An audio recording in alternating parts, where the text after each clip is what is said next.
In this tutorial, I'll be showing you how to render a scene with hidden objects in Blender. I'll be using version 2.9. So to do this, we'll pick some objects we want to hide. So we'll say we want to hide the staff, so click on it and select H, and the top and select H.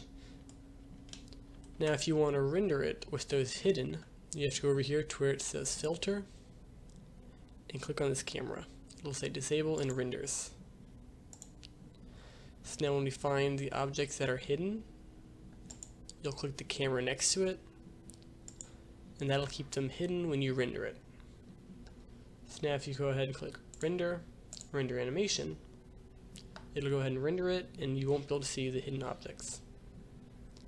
If you enjoy the video or learned something, please like and subscribe. Thanks for watching.